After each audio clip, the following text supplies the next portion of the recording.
Addition des nombres entiers. Modèle du zéro. Une des façons de modéliser ou de représenter l'addition des nombres entiers, c'est à l'aide des jetons. Jetons. Chaque jeton représente soit un nombre positif, soit un nombre négatif. Une des choses les plus importantes à comprendre pour utiliser les jetons pour l'addition des nombres entiers, c'est le modèle du zéro.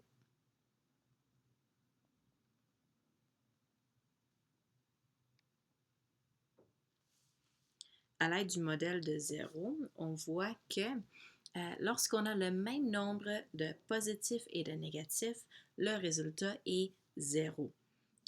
Ou autrement dit, si on a un jeton positif et un jeton négatif, donc dans ce cas-là, on a jaune pour positif, rouge pour négatif, la somme des deux égale à 0. Positif plus négatif égale 0. Exemple du modèle de 0. Si on a positif 3 et aussi négatif 3, on a donc le même nombre de positifs et négatifs. On peut voir que à l'aide des jetons, on a 1, 2, 3 négatifs et en même temps, on a 1, 2, 3 positifs. Chaque regroupement de positifs et négatifs est un par nul. Positif plus négatif égale 0.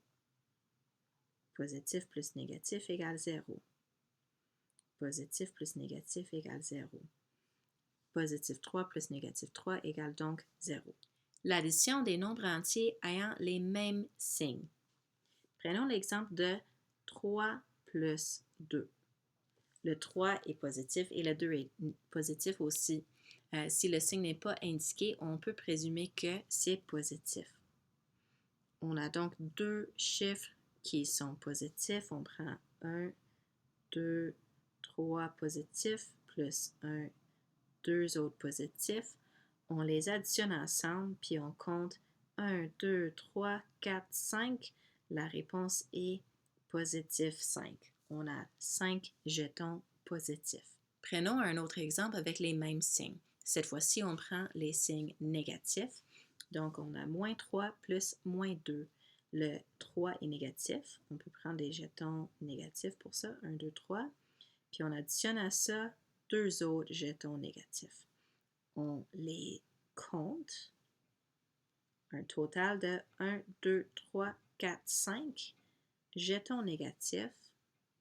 Ça égale donc négatif 5. Dans les deux cas, on peut bien remarquer que quand les signes sont les mêmes, on additionne les chiffres ensemble puis on garde le même signe. Positif 3 plus positif 2 égale positif 5.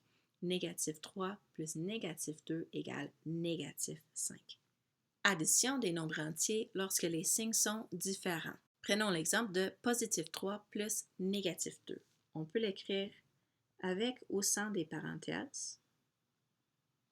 C'est la même chose.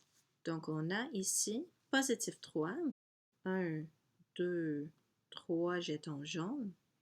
Et on a négatif 2. On prend 1, 2 jetons rouges. On regroupe nos paires nulles.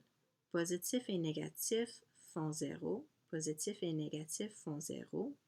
Et ce qui reste, c'est la réponse. On a donc un petit positif qui reste. La réponse est positif 1. Remarquez bien que le chiffre le plus grand entre le 3 et le 2 est 3. On a eu un groupe plus grand de jetons positifs.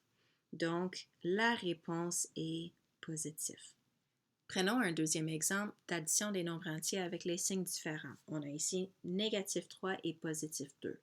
On commence par 3 jetons négatifs. 1, 2, 3. Ensuite, on additionne 2 jetons positifs.